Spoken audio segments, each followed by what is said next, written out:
بتدور أحداث قصتنا النهاردة عن واحد من أقوى أبطال النينجاتسو، بس للأسف القدر بيحكم عليه بالإعدام بعد ما أخيراً حب مراته وقرر يعيش بهدوء. بدل ما كان دايما بيقتل بدم بارد. بس بطلنا كان قوي ومش بيتأثر ولا بضربة سيف ولا حتى بالنار، ومهما حاولوا يقتلوه مش بيموت بسهولة، لحد ما بتظهر له واحدة أقوى منه وهي الوحيدة اللي تقدر تموته. والقدر بيجمعهم ببعض عشان يروحوا مكان غريب. إيه اللي هيحصل في قصتنا؟ يلا نشوف.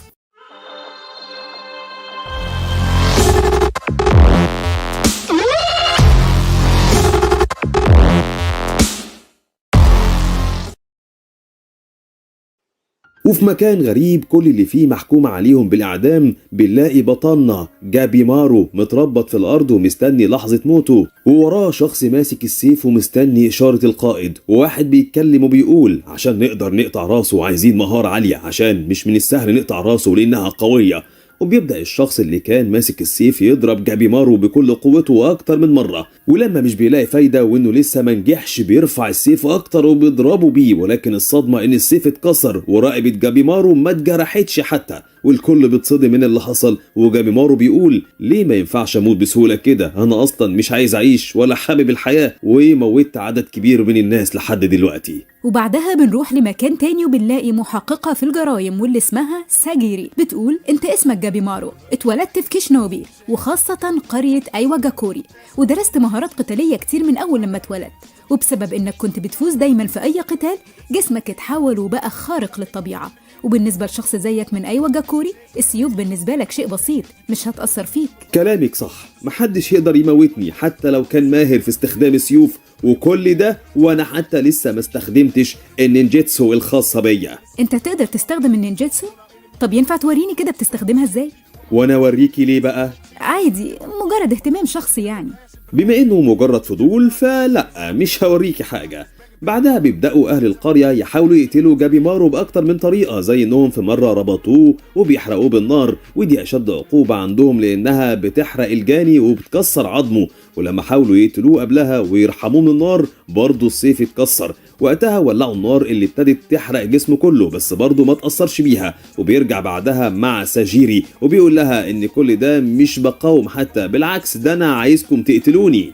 تمام فهمتك. هتفضلي مدياني ظهرك كتير كده؟ عادي، أنا المهم أن أسجل معلومات مش أشوفك، فكمل واحكي لي عن حياتك. أنا معرفش مين أهلي، كل معلوماتي إنهم اتقتلوا وأنا طفل صغير على إيد شيخ القرية، ومعرفش السبب وما عنديش أي أحلام. الأشخاص اللي من الشينوبي زي ما عندهمش أي أهداف أو أحلام غير القتل، واتقبض عليا عشان كنت بحاول أهرب من القرية، وطبعا ده ضد قوانين القرية اللي بتمنع أي حد إنه يخرج منها. وأنت حاولت تهرب ليه أصلا؟ بعدها بيكونوا رابطينه في الأرض وبيربطوا في رجله حبال مربوطة بالتيران، ولما التيران بتتحرك بسرعة شديدة وقتها جسم الإنسان مش بيستحمل ده وممكن يتقطع نصين، وبتبدأ التيران تتحرك بسرعة بس جابيمارو بيوقفها وبيوقعهم في الأرض ومش بيتأثر. بتقرب منه ساجيري وبتقول له أنت عندك قوة غريبة. يمكن عشان جسمي كيشينوبي. لا، المفروض انك قلت لي انك عايز تموت ومش بتقاوم، بس الواضح حاليا انك بتقاوم الموت، يعني ليك هدف عايش عشانه. فقول لي ليه كنت هتهرب من القرية؟ احنا مش مهتمين بالمعلومات دي، اقتليه. وده شغلي ولازم اخلصه. عادي، السبب مش مثير للاهتمام. انا كنت افضل حد في ايواجاكوري لدرجة اني اتجوزت بنت شيخ القرية، بس بنته كانت غبية ودايما هادية وقلبت حياتي، وكانت دايما عايزاني شخص طيب وكويس، وانا زهقت من الوضع ده وما كنتش عايز اكمل معاها الصراحة. ولما رحت للشيخ عشان يوافق اني اطلقها وقتها رفض وهاجمني، وانا استسلمت ومرضيتش هاجمه. شفتي بقى ان السبب مش مهم. بالليل ساجيري كانت ماشية مع واحد من اهل القرية واللي كان بيقول لها يمكن ماليش الحق ان اقولك كده، بس ما ينفعش بنت زيك تتورط مع الشخص ده. انت عارفة ده مين؟ اسمه جابيمارو شينوبي من ايواجاكوري. لا قصدي اسمه التاني جابيمارو الأجوف. ده شخص مش بيحس ولا عنده مشاعر ولا بيبكي ولا عنده دم، قتل 20 شخص لما اتقبض عليه، وفي إشاعة بتقول إن شينوبي إيواجاكوري بيستهلكوا أكسير الحياة، وده دواء الخلود اللي بيجي من شينسينكيو. أنت متأكد من كلامك ده؟ إزاي راجل أجوف هيقاوم ويقتل 20 شخص عشان ما يموتش؟ جابيمارو بيكون قاعد بيفكر في كلام ساجيري وبيقول هي عندها حق، أنا إيه اللي بعمله ده؟ ليه بقاوم الموت؟ أنا ما عنديش أي صلة بالحياة، أنا هوافق إن أموت بكرة، لازم أموت بكرة. وبعدها بيجي دور الإعدام عن طريق الغلي، وده بيستخدموا فيه كمية كبيرة من الزيت المغلي، وحرقوا بيه جابيمارو اللي ما تأثرش وطلع من النار وهو بيقول انا ليه ما متش؟ ليه بتحمل كل ده؟ القاضي كان مصدوم وبيقول هو ليه مش بيموت؟ ساجيري قفلت الدفتر بتاعها وقالت انا خلصت تحقيقي وجاهزه اموته في اي وقت. وبعد شويه الجنود بياخدوا جابيمارو لمكان مجهول، فبيقول لهم هتعدموني ازاي بقى المره دي عشان حقيقي ابتديت ازهق منكم. وقتها القاضي بيقول له ما تقلقش المره دي هتموت فعلا، وبيفتح باب الاوضه وجابيمارو بيتصدم لما بيلاقي ساجيري قدامه. فالقاضي بيقول له دي مش محققه عاديه، دي مختبره السيوف اللي جت من منطقه ايدو الجلاده يامادا ساجيري، ودي واحده معروفه انها من اقوى الجلادين اللي بيقدروا يقتلوا اي حد. جابيمارو بصلها كده بصدمه وقال هو ساجيري طلع بنت؟ بنت. انت الشنوبي اللي هربان من ايشو. كلفني الشوجن مهمه اعدامك، كنت بتقول انك عايز حد يقدر يقتلك وانا هحقق لك رغبتك. جابيمارو اترعب وحط ايده على رقبته بخوف وهو بيقول دي لا مستحيل، وكسر الحديد اللي كان مربوط بيه. فالقاضي قال ساجيري اقتليه بسرعه قبل ما يهرب. عينيا بس كده، وابتدت تهاجمه بالسيف، بس جابيمارو هرب بسرعه منها. فساجيري قالت له هربت ليه؟ كنت هتموت لو ما اتحركتش. جابيمارو لمس رقبته اللي لأول مرة بتنزف وقال بصدمة كنت هموت، ولسه بيستوعب. قامت ساجيري هجمته تاني بسيفها وبسرعة كبيرة أكتر من مرة، بس برضو جابيمارو هرب منها وهو بيقول أنا مش عايز أموت، غيرت رأيي. خبرتي في شغلي خلتني أعرف طبيعة كل شخص، في منهم اللي بيكذب وبيعمل فيها شجاع ومش عايز يموت، وفي اللي بيقعدني يترجاني ما موتهوش. وبالنسبة لك يا جابيمارو مفيش شك إن عندك فراغ كبير جواك، واتأكدت من ده لما حكيت لي عن حياتك. بس كان في حاجة كدبت فيها، واللي هي إنك بتحب مراتك، وهي السبب اللي انت عايش عشانه. وبيفتكر جابيمارو حياته مع مراته وازاي كان مبسوط في كل مرة بيتكلموا فيها. وقتها بيسحب سيف بسرعة من شخص كان جنبه وبيبدأ يهاجم ساجيري، اللي بتصد ضربته بكل قوة وبتقوله عندي حق مش كده؟ انت بتكذب مشاعرك، ولو مش بتحبها ليه كنت بتقاوم كل عمليات الإعدام اللي اتعملت عشانك، وبتقول إنك ملكش أي صلة بالحياة؟ اخرسي، انا مش كداب، انت ما تعرفيش اي حاجه عن العالم اللي انا عايش فيه، انا اجوف. بس بيفتكر موقف مع مراته وهي بتقوله انت مش اجوف، وبتحس وبتتصاب. ولما جابيمارو بيقول لها لا اللقب بيناسبني، انا فعلا شرير ومش بحس، مراته بتحضنه وبتقوله لا انت طيب وكويس، كفايه انك الوحيد اللي اتقبلت شكلي وما خفتش منه. فايوه جاكوري الرجال جنود، والبنات بتولد اطفال وتتجوز وبس، ومش مسموح لينا نعيش زي باقي الناس، وده سبب اللي حصل لوشي. أبويا حرقه عشان أتخلى عن فكرة إني أعيش كبنت عادية.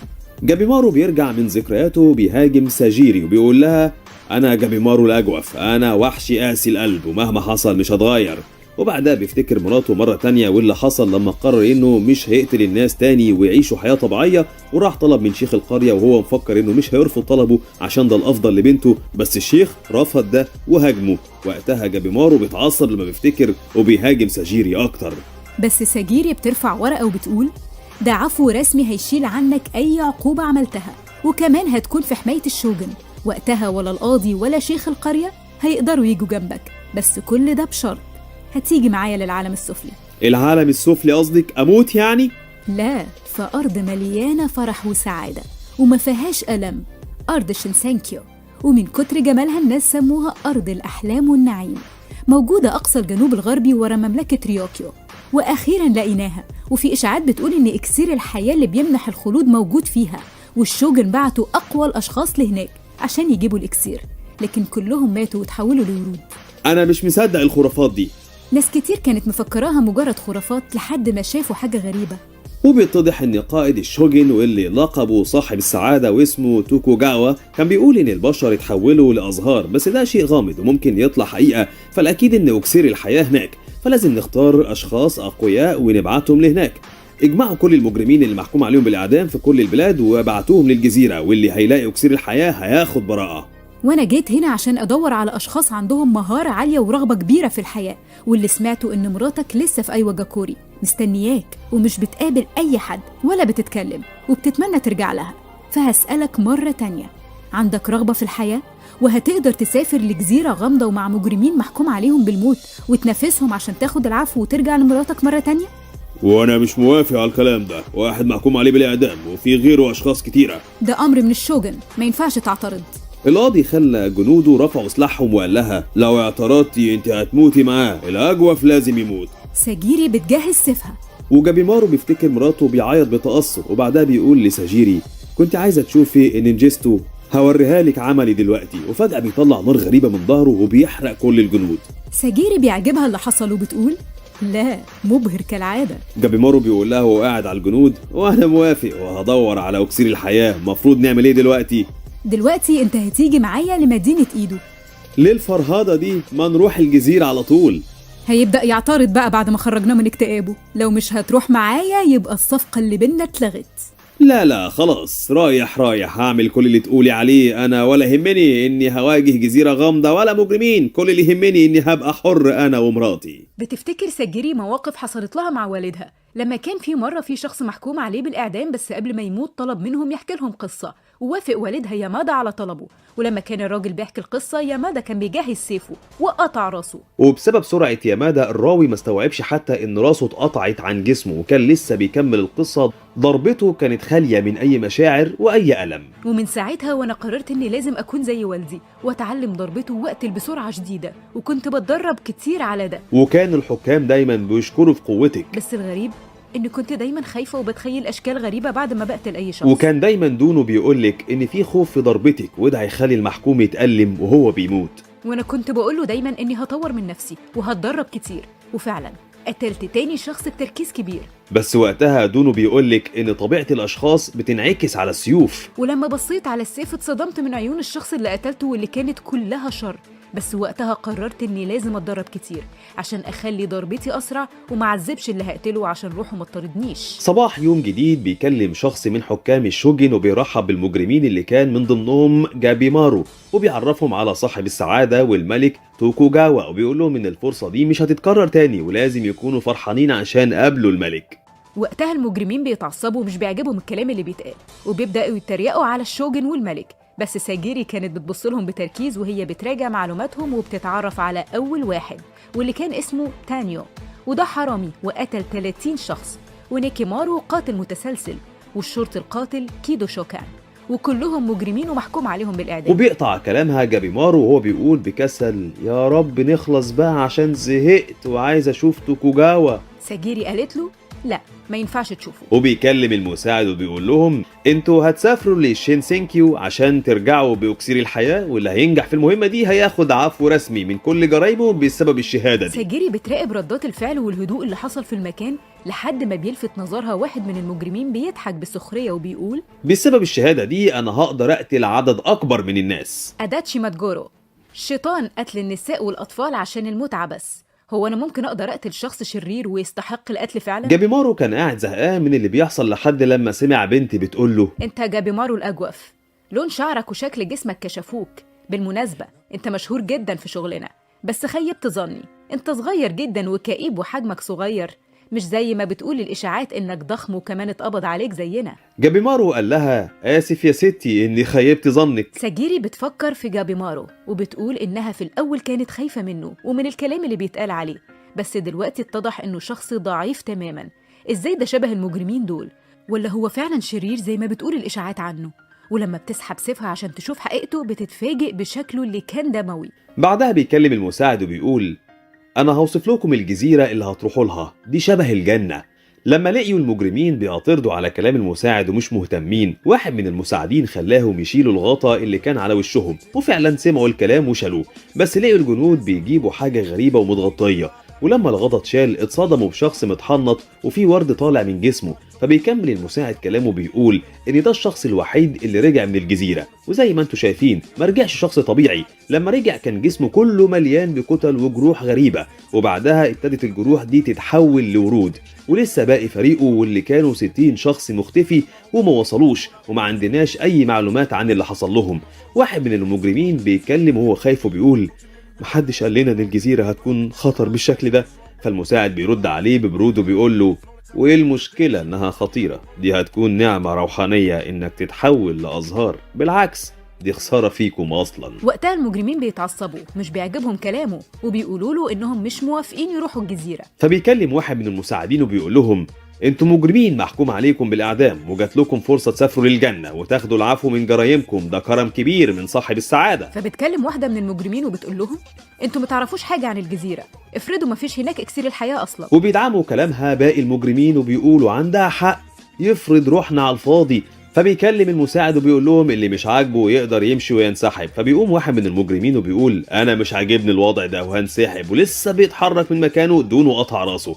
واتكلم المساعد وقال نسيت اقول لكم ان اللي هينسحب هيتقطع راسه، ولما توصلوا للجزيره هيكون معاكم مراقبين، وانتوا كده كده محكوم عليكم بالاعدام، فاللي مش هيسمع الكلام على الجزيره هيتقتل، واي شخص هيعترض هيحصل الباشا اللي راسه اتقطعت من شويه، ولو المراقبين حصل لهم اي حاجه او ماتوا سواء بحادثه او جريمه قتل كلكم هتتقطع راسكم، ولو المراقبين مش معاكم مش هينفع تركبوا سفينه الرجوع من غيرهم. بعدها صاحب السعاده بينادي على المساعد وبيقول له حاجه سر، وبيرجع المساعد وبيقول لهم صاحب السعادة أمر إن عددكم يقل شوية، فيلا قللوا عددكم. ولما المجرمين مش بيفهموا قصده وبيستغربوا من كلامه بيظهر شخص ماسك واحد من المجرمين وبيقول لهم قصدهم نقتل بعض، وبتبدأ الفوضى في المكان وكل اتنين ماسكين في بعض وبيضربوا بعض بشكل وحشي وعشوائي وإيديهم متربطة. وبيتكلم صاحب السعادة وهو فرحان وبيسأل المساعد بتاعه مين في المجرمين عليه ختم أحمر، فالمساعد بيقول له قصدك اللي عندهم مهارات استثنائية يعني؟ دول اتختموا بختم احمر اثناء التسجيل، وابو شعر اصفر اللي قاعد يقتل فيهم ده واحد منهم وكان قائد لمجموعه كبيره من الحراميه. والست اللي هناك دي اسمها كونويتشي، كانت سبب في تدمير قلعه ساجيو. والشخص ده لقبه تنين النصل، وده سياف شاطر ورجل ضخم، وبيتقال عنه انه بياكل الدببه والحيوانات ولا بيأثر فيه سيف ولا رمح، بس اصعب واحد فيهم هو الاسطوره جابيمارو الاجوف. وبعدها بيشاور على جابيمارو اللي كان واقف في حاله ومش بيتعارك مع حد. كل ده وساجيري كانت بتراقب الاوضاع لحد ما قرب منها دون وقال لها لسه عايزه تروحي الجزيره؟ الاجواء هناك هتكون وحشيه اكتر من هنا، ومش بين المجرمين بس، انت هتتعرضي للاذى هناك، فهل هتقدري تدافعي عن نفسك وتقتلي؟ بالمناسبه عايز اقولك انك مش قد الشغل ده وضعيفه، ما ينفعش بنت تمسك سيف وتحارب، بنت محارب زيك لازم تعيش بهدوء في قصرها وما تشتغلش جلاده. مع كامل احترامي ليك يا دونو ولكلامك المهم، كنت هعمل اللي بتقوله ده لو اقدر عليه، بس اختبار السيوف على الاجسام وقطع رقبه المجرمين وصنع الدواء من الجثث حتى لو ما كانش معاك سيف، بس كل فرد في يامادا عايش بسبب قتله للناس. وبعدها بتفتكر ازاي كانوا الاطفال بيضربوها وهي صغيره وبيتنمروا عليها، ومن يومها قررت تكون قويه. بنرجع للمجرمين اللي قرروا انهم يتخلصوا من الساموراي عشان يهربوا من المكان، فبصوا على ساجيري وقالوا انها ست وسهل يقتلوها وياخدوا سيفها، ولما بيقربوا منها ساجيري بتشوفهم وبتقول مش ههرب من قدري، وبتبدأ تقطع راسهم واحد واحد لحد ما بتسمع صوت جابيمارو بيقول لها قتل الناس مش مقبول نهائي، مفيش طريقة تانية تحددوا بيها مين يروح للجزيرة، احنا ممكن نكون مجرمين بس مش لدرجة نقتل بعض بالشكل ده. القائد بيتعصب وبيقول الحرس فين؟ امسكوا الشخص ده، انا مش هسمح لك تعمل كده فينا، ازاي تتجرأ تعترض على امر صاحب السعادة؟ وهو قتل الناس بالشكل ده طبيعي؟ فواحد من القادة قال له اخرس يا شيطان، لو مش عايز تشارك في المعركة تقدر تنسحب.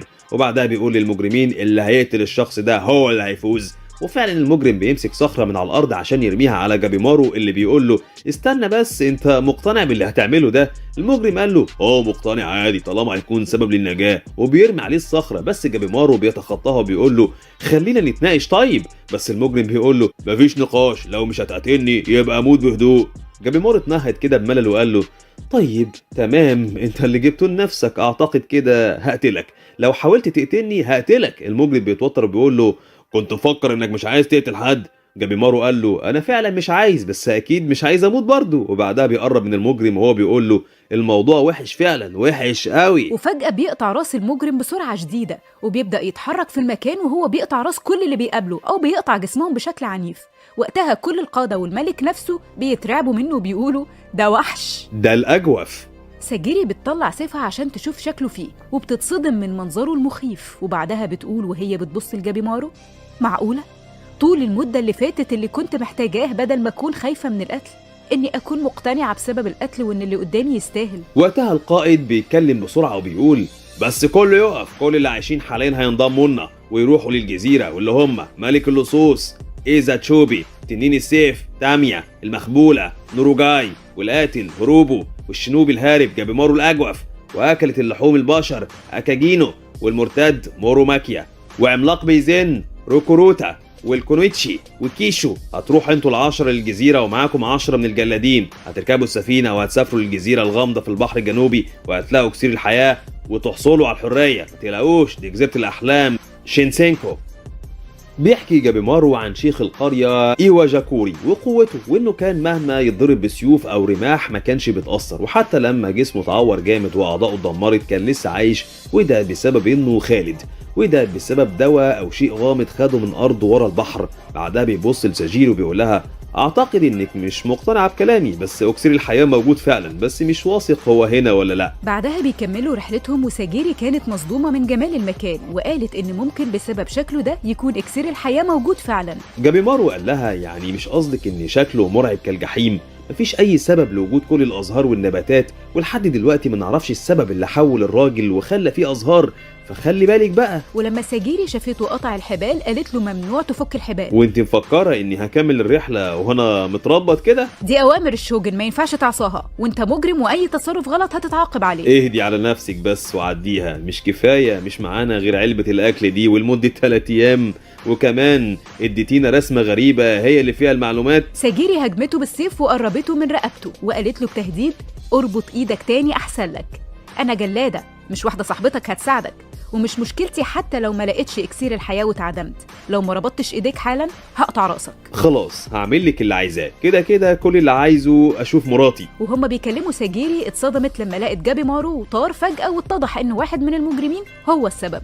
وبيتكلم المجرم بيقول موت اول واحد اخيرا، ولسه بيكمل كلامه اتفاجئ بان جابيمارو ما تأثرش وقام تاني. ساجيري اطمنت عليه وقالت له ان المجرم ده اسمه كوين المخبول، ومعروف بحبه للاسلحة وسرق اسلحة كتير من المحاربين. جابيمارو قال لها بص ايديه مفكوكة ازاي؟ عادي مش مهم، ولا اقولك هو مهم فعلا، ايد الكائن ده مش مربوطة ليه يا كيشو؟ يا ستي مش مهم نبقى نربطهم واحنا راجعين، انتي هتفضلي تسمعي الكلام دايما كده؟ ده مش الوقت المناسب للنقاش.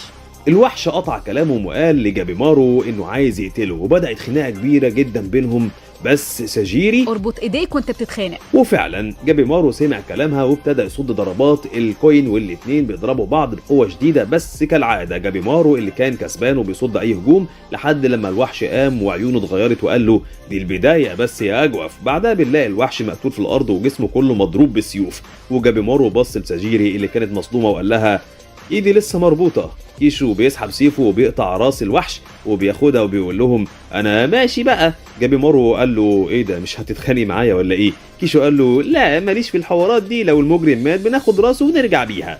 خلي بالك وانت راجع. خاف انتي على نفسك، اللي جنبك ده مجرم، واللي على الجزيرة كلهم مجرمين وعندهم استعداد يقتلوا اي حد. مش اللي هيخالف القوانين هيتعاقب؟ ده كلام الناس الملتزمة اللي زيك، لكن الكل هنا هدفه اكسير الحياة ايا كانت الطريقة. الشوجن نفسه المهم عنده اكسير الحياة حتى لو هنخالف القوانين. وبعدها بص لجابيمارو وقال له تحبي اموتهولك؟ جابيمارو بص مسك السيف بتاع كيشو وقال له فوقك من الحوارات دي مش وقتها، انا عايز ارجع لمراتي وبس، ولازم امشي بسرعة. وفعلا سابه ومشي، بس كيشو قال له معك حق لازم تسرع فعلا، وبالمناسبة الوضع كله هيتغير كمان شوية. وبنلاقي دونو واقف مع المجرم بتاعه اللي كان ضخم جدا واسمه روكوروتا، وبيقول له انت جعان ولا ايه؟ وبيطلع سيفه لما حس ان الوحش نظراته غريبة وضربوا بيه، بس السيف اتكسر والوحش اكل دونو، وكل المجرمين حالهم اتبدل وابتدوا يقتلوا المراقبين. وكيشو قال ان في اقل من يوم هيعيش شخص واحد بس، وكلكم مهددين بالموت عشان هيجي رسول هاتوري وينضم لينا، وفي شائعات بتقول ان اكسير الحياة هيحدد الزعيم الجديد للعشيرة، فكل الفرق في طريقها لهنا، فخلي بالك من نفسك بقى سلام. وسابها ومشي. ساجيري بصت لجابيمارو وهي بتفكر فيه ومش عارفة تحدد هو طيب ولا شرير، لحد ما اتصدمت بيه بيهاجمها بسيف وعايز يقتلها، بس صدت هجومه بسرعة وبعدته عنها وهي بتقوله بعصبية انت اتجننت؟ انت بتعمل ايه؟ لا ابدا، كنت بجرب اقتلك من غير ألم. شيخ القرية زمان لما عرف ان اهل جابيمارو عايزين يمشوا من القرية، مجرد ما جالهم جابيمارو قرر يقتلهم ويربي هو جابيمارو، وهو يقول له المشاعر والحب ده هيخليك ضعيف، لازم تكون دايما قوي ومفيش حاجة بتأثر فيك. بدأت مبارزة جديدة بين ساجيري وجابيمارو، والاتنين كانوا بيضربوا بعض بالسيف بكل قوة، لحد ما ساجيري قالت له مش هتستفاد حاجة لما تقتلني. افتكري اللي قاله صديقك، اهم حاجة اكسير الحياة، لو وصلوا الايواجاكوري للجزيرة كلنا هنموت، فلازم الاقي اكسير الحياة قبلهم كلهم. انا مش بكرهك بس انتي عائق بالنسبة لي. يعني عايز تقتلني؟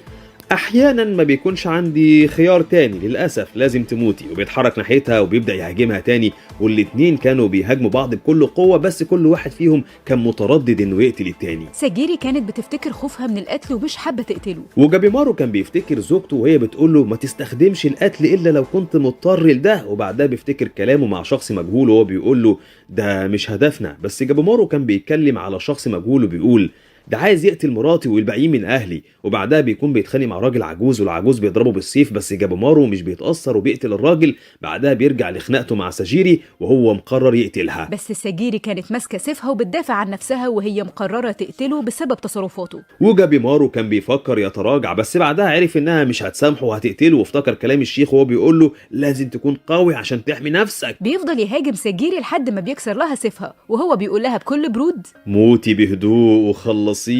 ساجيري رفضت تستسلم لحد ما جابيمارو ضربها ووقعها في الارض بعد ما اصابها وهو مقرر يقتلها. وهو بيقول لها انا جابيمارو لاجوف، قتلت ناس كتير، يعني مش هيفرق معايا واحده زيك. وكان بيظهر وحوش وراه وأكنه مش في وعيه، بس كان متردد انه يغرز السيف فيها لحد لما فجاه حس بمراته وراه وماسكه السيف. وقتها اتوتر وما كانش عارف يقتل ساجيري. بس ساجيري كانت بتفتكر ردات فعله في كل مره بيتحول فيها، وعرفت انه مش في وعيه حاليا، وانه شخص كويس وعنده مشاعر، بس بسبب البيئه اللي اتربى فيها فعنده مفاهيم غلط عن الحياه. جابيمارو كان متوتر وهو بيقول انا ما ينفعش اكون ضعيف بالشكل ده، لو فضلت ضعيف مش هشوف مراتي تاني. ده مش ضعف، ده قمه القوه. انت لازم تكون متسامح وتحس باللي حواليك حتى لو هتموتني دلوقتي، يكفي انك اعترفت بوجود مشاعرك. وبعدها قامت وقالت له في الطبيعي مفروض اني اعدمك دلوقتي، بس المره دي هتغاضى عن تصرفاتك وهسامحك. جابيمارو كان بيفتكر كلام مراته في كل مره يزعلها. وساجيري مسكت السيف وقالت له لازم واحد زيك يفوز في الرحله دي عشان يكمل حياته. وعنده واحد من المجرمين والمراقبين بيوصلوا لمكان تاني في الجزيره مليان بحشرات غريبه، ولما حشره فيهم بتلمس المجرم بيقطع ايده، وبسرعه بيلاقي ان ايده شكلها اتغير وطلع منها ازهار. وفجاه المكان بيظهر فيه كائنات غريبه، وعدد الحشرات بيزيد لحد لما فجاه بيظهر وحش ضخم جدا. وعند ساجيري وجابيمارو بيظهر ليهم كائنات كتيره ومخلوق غريب. جابيمارو بيلبس الماسك بتاعه بيقول لها ارجعي لورا انتي، وبيقرب من المخلوق الغريب. المجرم دونو كان ماشي مع الجلاد فوتشي اللي كان بيقول له انه بجانب شغله كجلاد كان مهتم بالتشريح وبيحس بمتعته فيه. وبعدها بيسحب سيفه وبيهاجم بيه دونو وهو بيقول له ما تشتمش الشوجن تاني، بس دونو بيقطع الحبال وبيكملوا رحلتهم لحد لما فجأة بيظهر لهم الوحش الضخم وحشرات كتيرة. وبنرجع بعدها لجابيمارو وساجيري اللي كانوا قدامهم وحش ضخم وايديه طويله، وبيبدأ جابيمارو ويهاجمه، بس الوحش بيمسكه ويرميه على الارض، وقبل ما ساجيري تقرب منها قال لها خليكي مكانك. وبيفتكر شيخ القرية وهو بيقول له إن من قوانين القتال ما يقتلش عدو ما يعرفوش، ولسه بيفكر هيهرب ولا لأ الوحش لف حبال حواليه وبيعصره وبعدها ضربه في الأرض. وساجيري جات له بسرعة علشان تطمن عليه، وقبل ما يقرروا يهربوا لقوا وحوش ضخمة وشكلها مخيف وعددها كبير حواليهم.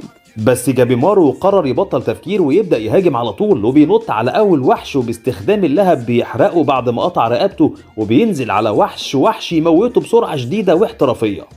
لحد ما واحد من الوحوش كان هيهاجم ساجيري اللي واقفة مصدومة ومش عارفة تتصرف ولا تفكر. وجابيمارو كان هيسيبها لحد لما فجأة بيروح لها وبيقطع ايد الوحش ويشيل ساجيري، وقبل لما وحش تاني يهاجمهم بيلاقي واحدة من المجرمين واتنين جلادين ساعدوهم.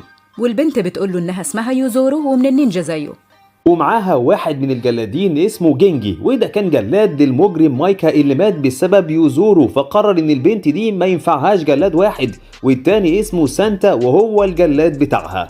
ويوزورو بتعرض عليه يشتغلوا مع بعض وانها هتقدم له المعلومات عن كل الوحوش وهتقاتل معاه كمان لحد ما يلاقوا الاكسير، زي ان الوحوش هنا مش خطيرة زي الحشرات اللي معروف ان سمها قوي. فجابيمارو قال لها وعرفتي كل ده ازاي؟ الواد اللي اسمه ماكيا ضحكت عليه وجربت عليه كل انواع الحشرات عشان اللهبل كان معجب بيا وبشكلي فوافق، وفي الاخر مات. ساجيري كانت بتراقبهم وهي بتقول انها مش عارفه تساعد نفسها، ومن ساعه ما دخلت الجزيره وهي ضعيفه، وفجاه اغمى عليها. وبعدها بنروح للأخين واللي واحد منهم جلاد والتاني مجرم، توما وتشوبي. واحد كان محبوس والتاني انضم للشوجن مخصوص عشان ينقذ أخوه اللي دايما كان مجرم وقوي. المهم الاتنين كانوا بيهاجموا الوحوش، أو بمعنى أدق تشوبي هو اللي كان بيهاجمهم وبيقتل فيهم، لحد لما فجأة ظهر لهم وحوش ضخمة وكمان بتتكلم وبتقول لهم انهم هيتعاقبوا عشان قتلوا الحشرات. بس تشوبي مسك فاسه وقعد يقطع فيهم، وبعدها تشوبي بيقول له هنقتل الكل المجرمين والوحوش وبعدها هنشرب الاكسير بدل ما نسلم. ساجيري كانت بتحلم بأبوها، بس الغريب ان نظراته كانت فيها رسالة صامتة، يمكن بيلومها او بيمدحها، وفجأة بتصحى مفزوعة. وقدامها الجلاد جينجي اللي بيقول لها اخيرا صحيتي، احنا دلوقتي في كهف في الجزيرة، بس الغريب ان مفيش اي وحوش هنا، بس لازم ترتاحي عشان اتسميتي من الحشرة. فساجيري بتقوم وهي بتقوله ما ينفعش اسيب سجيني وانام، وبتطلع بره بتلاقي التلاتة قاعدين وجابيمارو بيعمل لهم اكل كمان. فلما بيعترضوا على الاكل، اعمل لكم ايه يعني، ده الموجود هنا. المهم وانا بجمع مكونات اكلتي الجامده استكشفت الجزيره شويه كده، والغريب اني ما لقيتش اي حاجه مميزه ولا حتى الاكسير اللي على شكل طماطم ده. يوزورو قالت له انت تعرف حاجه عن اكسير الحياه ده؟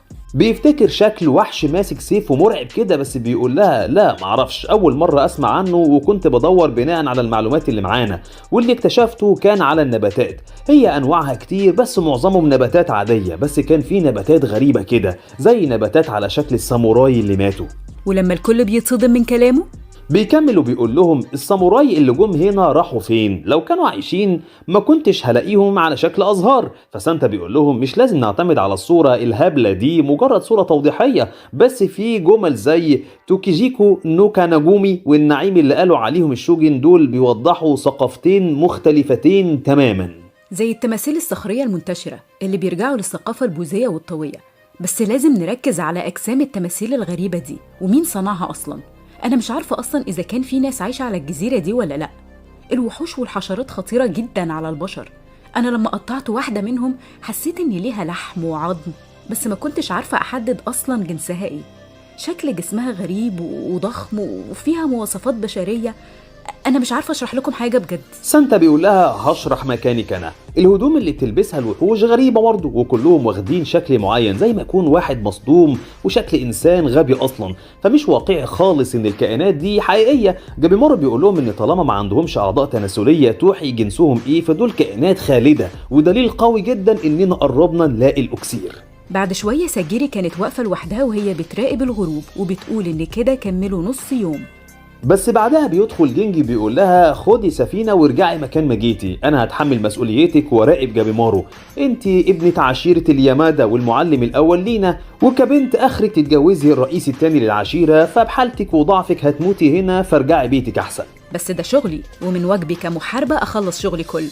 كلام جميل، بس هتقدري تقتلي جابيمارو؟ وسيفك ده مش عارف جبتيه منين، المفروض ان السيف اساس المحارب، وانت سيفك اتكسر في الحرب وبكده خسرتي، فارجعي احسن وخلي مهاراتك القتالية في مكان تاني غير الجزيرة دي. فبيدخل سانتا وبيقول لهم ان الرجوع مش سهل، كل اللي جم هنا ما عرفوش يرجعوا حتى لو استخدمت سفينة، الامر صعب جدا. وعلى ذكر السفينة نلاقي جلاد اسمه تنزا واخد مجرمة اسمها نور وبيقول لها احنا لازم نبعد عن الجزيرة. هما الساموراي اغبياء كده ليه؟ انت مش شايف الجو عامل ازاي؟ مستحيل نقدر نوصل في الجو ده، وكمان حتى لو وصلنا انا هتعدم لاني ما لقيتش الاكسير. لا ما تقلقيش، انا هكلم الشوجن عشانك وهيوصلك لبيتك وهتاخدي براءة كمان. ايه ده، بصي والسفينة الكبيرة دي شكلها تبع الشوجن، بس لما بيقرب اكتر بيلاقي كل السفن دي متكسرة وفي وحوش بتظهر فبيسحب سيفه. غبي، ما تستخدمش سيفك، شيله بسرعة. وفجأة الوحش بيكسر سفينتهم وبيقفوا على سفينة تانية، ونور بتقوله الوحوش بتكره السيوف والحاجات الحادة. بس للأسف عدد الوحوش الغريبة ظهر، فبيقول لها لازم ندور على سفينة تانية، وبيدوروا الاتنين يهربوا وتنزا بيقتل الوحوش. بس نور بتفتكر جدها وهو بيقول لها تهرب علشان هي آخر فرد من سلالة سانكا ولازم تعيش. وبعدها بتفتكر لما حبت تساعد شوية عواجيز كانوا تايهين، ولما عرفوا إنها من السانكا خطفوها وقتلوا أهلها كلهم، وبعدها ودوها للشوجن. بس وهي في السجن تنزا قال لها إنه عارف إنها بريئة ومظلومة وهيساعدها تهرب. وهما بيجروا على السفينة وصلوا للجلاد كيشو اللي كان بيتخانق مع جابيمارو، ولقوه واقع على الأرض ومليان ورد. ولما تنزا بيقرب منه نور بتبعده بسرعة، وفجأة الوحوش بتنتشر حواليهم وتحاصرهم. ونور بتقوله اهرب انت، أنا مش ههرب، مش عايزة أعيش بعد موت أهلي. بس تنزا بيفضل يقاتل الوحوش وبيرمي لها سيف، بيقول لها ما ينفعش نموت هنا، في سفينة هناك اهي هنموت كل الوحوش ونهرب. وفعلا الاتنين بيقضوا على كل الوحوش وبنلاقيهم متدشملين ومسندين بعض لحد لما وصلوا للجزيرة، واتضح ان محدش يعرف يهرب من الجزيرة مهما عمل غير لو لقى الاكسير. وبعدها بنرجع لساجيري اللي كانت واقفة قدام سنتا وجينجي اللي بيقللوا منها بكل غرور انها مجرد بنت ضعيفة. وجينجي بيقول لها قبل ما الليل يجي لازم تمشي من هنا، العمل ده كبير على بنت زيك. وسنتا بيقول لها انا متفق مع جينجي، بس محدش هيقدر يسيطر على جابيمارو غيرك، لانه بيفكر فيكي وبينقذك، وكل ده لانه لازم يرجع معاكي للشوجن. وبالليل ساجيري بتروح لجابيمارو واللي كان لسه صاحي وبيقول لها هتفضلي تراقبيني طول الليل ولا ايه؟ مش ناويه تنامي؟ مش صحي عشان جمال عيونك، ده شغلي وببدل مع زمايلي المراقبة. على كده بقى ايه خطتكم اللي ناويين عليها؟ مش مرتاح لكم؟ عارف لو تخرس شوية وتهدى هنرتاح والله. طيب انت كويسه دلوقتي؟ اصلك يا عيني يا بنتي الحشره اللي دعيتك وخدت شويه سم محترمين. انت بتطمن عليا ولا ده مفعول السم؟ بصراحة يعني عايز أشكرك لأنك بتساعديني ودايما بتهديني لما بتجنن يعني. ولو إيوا جاكوري جاي لازم أجهز لهم، لأني قررت أعيش مع مراتي حياة طويلة وأطلع من هنا ومش ههرب تاني. أنت قوي على فكرة. وأنت أقوى مني يا ست، مش عارف بقى بسبب قلبك ولا مهاراتك ولا لسانك، بس قوية يعني. وفي الصبح كده ساجيري كانت واقفة وجينجي جالها وقال لها ها جهزتي عشان أوصلك للسفينة؟ مقدرة خوفك وطيبة قلبك الزيادة، بس أنا مش همشي من هنا. لو خايفة من الشوجن وكده مش هيعملوا لك حاجة لما ترجعي. مش خايفة من حد، بس أنا اللي أقرر أعمل إيه في حياتي مش أنت. ده هبل، أنت بنت يعني آخر تجيبي عيال وتقعدي في بيتكم. ده اللي بسمعه دايما لأنكم مستكترين عليا أشيل سيف وقاتل زيكم، وحتى أبويا كان بيبصلي بنظرات خيبة أمل كده، وقال ما ينفعش البنت تحكم عشيرة اليمادة وما تضغطيش نفسك، أنت بنت. ولو عشت كبنت عادية هتذلوني، ولو كمحاربة تتريقوا عليا، ودلوقتي لو مشيت من الجزيرة هعيش حياتي كلها في ذل وجحيم. مش فاهمك، ما طبيعي البنت يكون لها مسؤوليات عادية وخفيفة. ما تبصليش باستحقار، أنا ساموراي وسيبني أعيش زي ما أنا عايزة، أنا حرة. كلامك تافه بصراحة، ملكيش مكان هنا. وبيسحب سيفه ولسه هيموتها. فجأة سحبت السيف منه بسرعة كبيرة وقالت له خلي بالك بقى على سلاحك. بس بيسحب سيفه منها وبيقول لها بس يا بنت بطلي هبل. فبتبصله بصدمة وبتقول له الحق اللي وراك ده. وبيتضح ان الوحش روكو وده كان من صغره كده بياكل كتير بشكل مش معقول لحد لما بقى بياكل البشر نفسهم. المهم بقى جينجي بيبعد ساجيري قبل ما روكو يموتها، بس للاسف روكو بيضربه وبيقطعه لحمه وهوب خبطوا طيره في الشجره. ساجيري جريت بسرعه ناحيه جينجي اللي كان بينزف وجسمه مقطوع، وهي بتقول له انت محتاج رعايه طبيه، لازم نقفل الجرح. اهربي يا ساجيري بسرعه اهربي، انا كده كده ميت. ولسه الوحش هيمسكها قام جابيمارو ظهر فجاه وخبطه برجله طيره والشجر اتكسر من قوه الضربه، وبيقول لها هو ده الوحش ولا مجرم ولا ايه ده؟ ما تاثرش. ده روكوروتا عملاق بيزن، واللي كان مفروض الجلاد بتاعه ايزن. جابيمارو بيركز على روكو اللي قام تاني وعيونه كانت حمراء، فجابيمارو بيداري وشه كده وبيجهز نفسه وهو بيقول وانا هقتله ازاي ده، بس بيفتكر قوانين الشينوبي انه لازم يحلل قدرات عدوه الاول. بس فجأة روكو بيخلع شجرة كبيرة وبيرميها عليهم، بيتخطوا ضربته. جابيمارو ما كانش عارف يتصرف، فبيبص ليوزورو اللي قاعده على الشجره وبيقول لها ايه مش ناويه تساعديني؟ مش انت من النينجيتسو برضو؟ طبعا هنفذ وعدي، انت المسؤول عن القتال وانا عن المعلومات. وبعدها طلعت حاجه كده وفضلت تخبط بيهم وهي بتقول له يلا يا جابيمارو يا جامد اقتل الجدع ده. جابيمارو اتغاظ من البرده دي وعرف ان مفيش فايده، فابتدى يدرس حركات روكو وهو بيتخطى ضرباته لحد لما بدا يهاجمه بعاصفه الصخر، بس الحاج ولا اتاثر. فسحب الحزام الابيض بتاعه وضربه بيه بس برضه ولا اتاثر، وقعد يفكر ايه اللي ينفع مع الجثه الضخمه دي. وبعدها بنروح لساجيري اللي كانت بتحاول توقف نزيف جينجي اللي كان بيطلع في الروح، وهو بيقول لها كفايه يا ساجيري اهربي خلاص. مش ههرب، انا لازم اوقف النزيف. الغريب انك لسه عايزه تساعديني بعد اللي قلتهولك. انا مش عايزه زميلي الاكبر مني يموت مهما عمل.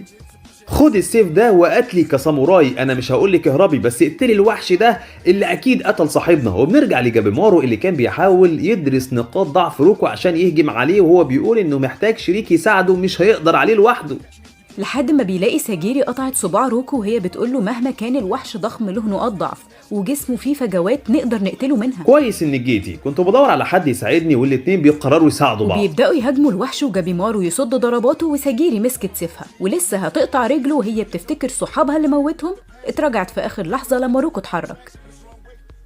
فبتقف جنب جابيمارو وهي بتفكر ازاي تكون هاديه وتقضي على روكو، بس فجأة بيهاجمهم تاني وبيضرب رجل جابيمارو اللي اتشنجت من قوة الضربة، وهو بيقول ان الوحش ده عايز مرونة عالية. لازم اركز، لازم لو ايده لمستني هموت في ساعتها. وبعدها بتقول لجابيمارو احنا لازم نخليه يوطي ويرخي اعصابه عشان اقدر اقطع رقبته. فجأة الوحش بيعيط وبينزل عليهم شلالات ميه وبيضرب جابيمارو حتة بوكس جاب له ارتجاج في المخ وخلى وشه ينزف. ساجيري بتقف قصاد الوحش وهي بتفتكر كل اللي اتعلمته وازاي تهدي نفسها، وبعدها بتبدأ تهاجم الوحش بسرعة شديدة بالسيف، بس برضه حتى لما وقعته في الأرض معرفتش تقطع راسه لأنه قام تاني. أنا عندي فكرة هنخلص بيها عليه، وبعدها بيبدأ يستخدم كل مهاراته وبيرميها على الوحش وحرق الغابة كلها. يوزورو وسينتا بيهربوا من المكان وهي بتقوله إنهم لازم يهربوا لأن جابيمارو هيحرق المنطقة كلها، والدخان اللي بيطلع ده سام جدا. جابيمارو بيقول لساجيري إنه كده هيعدمه بالنار، الدخان ده هيخنقه ويضعف حركته، وفعلا شوية والوحش بيقع على الأرض وبيفضل يكح. وساجيري بترفع سيفها عشان تقتله بس كانت متوترة، وقبل ما الوحش يقف تاني جابيمارو مسك ايديه وثبته في الارض وبيقول لها اخلصي هنموت مش وقت تفكير. ساجيري بتاخد نفس عميق وبتركز وبتقطع رقبته، وبعدها بيهربوا من النار هي وجابيمارو وهي بتفتكر صحابه اللي ماتوا. بعدها بيقفوا على جنب وبيلاقوا ان الوحوش كلها ظهرت ورايحه ناحيه النار، وجابيمارو بيقول لها احنا هنروح للمكان اللي جم منه، ده دليلنا الوحيد للاكسير، بس انتي واثقه انك مش قلقانه على باقي اصحابك؟ لا، كل واحد جه هنا بمزاجه فماليش دعوه بيهم، لازم نلاقي الاكسير ونخلص من المهمه دي بقى. بيكملوا جري لحد لما بيلاقوا يوزورو وسينتا واقفين قدام شيء مجهول، ولما بيقربوا بنعرف انهم واقفين قدام قريه شينسينيكيو. وبكده انتهت حلقه النهارده بعد ما نص الفريق مات اساسا وجابيمارو اتدشمل. ايه اللي هيحصل لهم في قريه شينسينكيو؟ وهل في حد سبقهم ولا لا؟ ويوزورو هتوافق ان جابيمارو يشاركها الاكسير ولا الاتنين هيموتوا بعض؟ وهل جابيمارو هيفضل كويس مع ساجيري كده كتير ولا ناوي يموتها؟ ده اللي هنشوفه في الحلقة الجاية من حكاية جابيمارو. وما تنساش تشترك في القناة وتفعل زر الجرس عشان يوصلك كل جديد، وتقول لنا رأيك في الكومنتات. سلام يا أحلى متابعين. أهلا بيكم في جزء جديد من حكاية جابيمارو. لو لسه ما اتفرجتش على الجزء اللي فات هتلاقيه في القناة، واللي شفنا فيه ظهور وحوش ضخمة على الجزيرة وانضمام مجرمة لجابيمارو اسمها يوزورو، والاتنين بيكملوا رحلتهم مع بعض ومعاهم 2 من الجلادين، واللي واحد منهم مات بسبب ظهور وحش ضخم من المجرمين اسمه روكو، واللي ما كانش حد عارف يموته حتى جابيمارو، وبعد حرب كبيرة بينهم قدروا يقتلوه بعد ما حرقوا الغابة كلها. وبعدها ساجيري وجابيمارو بيهربوا بسرعة من الغابة لحد ما بيوصلوا ليوزورو اللي كانت واقفة هي وسنتا قدام قرية شينسينكيو. خلونا بقى نكمل حكايتنا. بس الأول يا صاحبي ما تنساش تشترك في أحلى قناة بتاع عالم الإنمي وتفعل زر الجرس علشان يوصلك كل جديد. وقبل ما نبدأ نصلي على النبي ويلا بينا نكمل قصتنا. وبنرجع لجابيمارو وفريقه وهو بيقول لهم أنا خلاص بطلت أتصدم وعرفنا حال الجزيرة، وسواء كان النساك عايشين هنا أو لأ، فالسؤال الأهم سكان القرية دي معانا ولا علينا؟ لحد لما بيلمح بنته وراه فبيفضل يجري وراها وهو بينادي عليها لحد لما بيسحب الطاقية اللي كانت لابساها وبيتفاجئ انها طفلة شكلها غريب جدا. بس فجأة بيظهر مخلوق غريب مصنوع من جذور الشجر والكل بيستغرب من شكله، بس جابيمارو بيلاقي الطفلة بتهرب فبيجري وراها وهو بيقول لهم البنت دي اكيد تعرف حاجة عن الجزيرة، دي دليلنا الوحيد لازم نمسكها. وبيتخطى الوحش بعد ما وقعه في الارض وقال لهم يتعاملوا معاه وبيكمل جري. بس ساجيري جريت وراه وهي بتقول لهم مش هينفع اسيب جابيمارو، اتعاملوا مع الوحش انتوا. وبنرجع لجابيمارو اللي كان بيجري ورا البنت بكل سرعته لكنها كانت سريعه جدا لحد لما بيمسك ايدها وبيقول لها انهم لازم يتكلموا، بس البنت بتوقعه في الارض وبتكمل هرب. وجابيمارو كان واقع في الارض وهو مصدوم وبيقول القوه دي من طفله ازاي؟ وساجيري كانت بتقول للبنت لو سمحتي اقفي، احنا مش عايزين نأذيكي، احنا هنسألك كام سؤال بس. وفعلا البنت بتقف وساجيري بتوصلها وهي بتقول كويس انك فهماني. بس فجأة البنت بتلف وايدها شكلها غريب جدا وكانت هتضرب ساجيري، لكن جابيمارو اتدخل بسرعة ووقف قصادها وصد ضربتها وهو بيقول القوة دي مستحيل تكون لطفلة، لدرجة ان من قوة ضربتها الدم نزل من بقه. وهو بيفتكر قوة الوحوش اللي في الجزيرة كل قوتهم مختلفة عن المعدل الطبيعي، والوحوش الصخرية او حتى الحشرات كلهم قوتهم مختلفة. فبيرجع لورا وهو باصص في الارض وعنده اصرار قوي انه يكمل الرحلة دي عشان مراته. فبيقول للبنت انا مش عارف انت انسانة اصلا ولا لأ، بس شكلك ده فانتي طفلة صغيرة، فالأحسن ليكي تقفي وتبطلي هجوم. هما كام سؤال وغوري مطرح ما تروحي عشان ما تغباش عليكي. وفجأة بيسحب أغصان شجر كتير وبيربط بيها البنت وبيعلقها في الشجرة وهو بيقول لها أنا جاي هنا عشان أكسير الحياة، فلمي نفسك كده وتعاملي بهدوء أحسن لك. فجأة البنت بتبدأ تعيط وصوتها كان عالي جدا. جابيمارو قال إيه ده؟ دي بتعيط. ساجيري ردت عليه طبعا لازم تعيط، نزلها وبطل هبل. وفعلا بينزلوا البنت وساجيري بتاخدها في حضنها وبتبدأ تهديها لحد ما بتجيلهم يزوروا، وهي بتقول لهم يعني انتوا قاعدين تتدلعوا هنا وسايبيني انا والجدع اللي معايا بنموت في الوحش اللي جاب اجلنا. الأربعة بيتجمعوا حوالين البنت وجابيمارو بيقول لها أنا بس عايز أعرف معلومات عن أكسير الحياة. بس البنت كانت بتعيط وساجيري قالت لهم مش هنعرف نكلمها لحد ما تهدى. وفجأة الوحش الشجري ده بيكلم وبيقوم بصعوبة بيقول لهم رجعوها ليا لو سمحتوا رجاء، أنا هوديكم للقرية وهقول لكم اللي انتوا عايزينه وهقول لكم عن الأكسير. يزورو قالت له لا شكرا، انا مصدومه انك بتتكلم لكن ممكن تطلع كذاب وبتخدعنا. هديلكم أكل في القرية. شكرا عندنا كتير.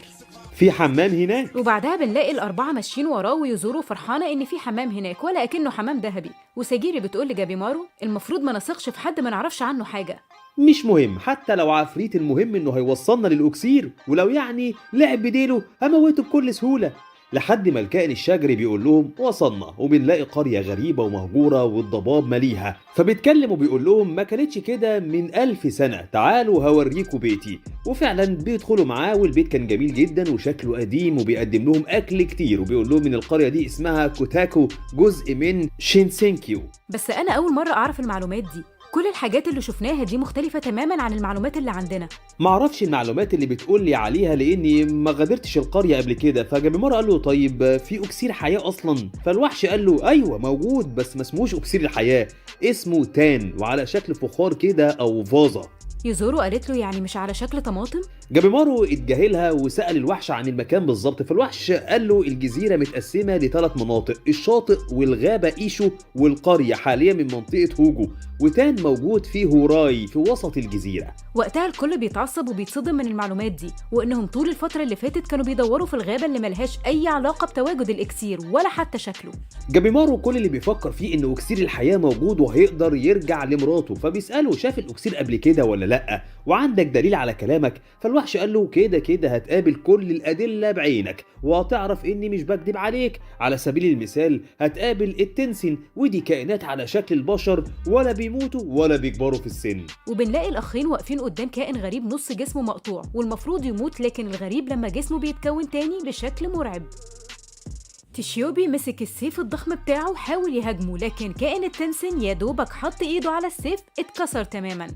وفي نفس الوقت بيكمل كائن الشجرة وبيقول كل اللي كنتوا بتشوفوهم لحد دلوقتي دول السوشين، لكن التنسين مختلف تماما ومستحيل تقدر تهزمه، واكيد مستغربين ان رحبت بيكم ولسه ما اذيتش حد فيكم، بس ده اقل حاجة ممكن اعملها ليكم، اصل دي اخر امنية ليكم، لان كل البشر اللي بيوصلوا للجزيرة بيموتوا، مستحيل حد يعيش. وبنشوف تشيوبي واخوه ماتوا بأبشع الطرق، والكائن بيقول لان مستحيل التنسين يسمح لحد يعيش. وجابيمارو بيسحب سيفه هو ويزورو بيوجهوه على الكائن وهم بيقولوا قصدك ايه؟ بيموتوا في الاخر ازاي يعني؟ انت كنت بتخدعنا. فقال لهم بكل برود انا لا عدوكم ولا معاكم، يا دوبك قلت لكم الحقيقه مش اكتر، التنسين بيقتلوا اي حد بيدخل الجزيره. فجابيمارو بيقول له مين التنسين بالظبط؟ بنلاقي التنسين مسك الاخوات ورماهم في حفره وفي كبيره. نفس الوقت الوحش بيقول ان دول اهم الكائنات على الجزيره، دول اصلا اللي بيأمروا السوشن وبيعاقبوا المذنبين، بس ما تقلقوش اللي بيتعاقب مش بيموت بسهوله،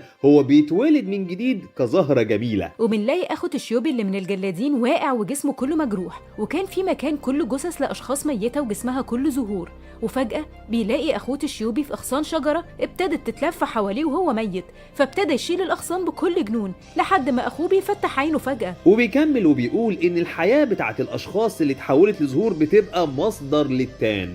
اكيد اللي بتقوله ده مجرد خرافات.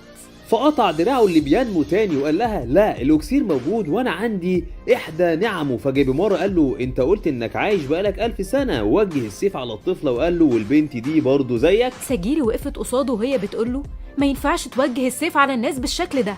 الوحش قال لهم سواء صدقتوني او لا المكان ده جزء من جحيم الشينسينكيو، واي حد هيدخل جزيرتنا هيموت، وعلى فكره مش من السهل برضه تغادروا الجزيره. وبنعرف بعدها ان الوحش اسمه هوكو والبنت اسمها مي، وكل هدفهم يعيشوا بهدوء. وسنتا بيقول لهم ان التنسين دول وحوش فعلا واقويه، وفي علاقه بتربط السوشين بالهوراي.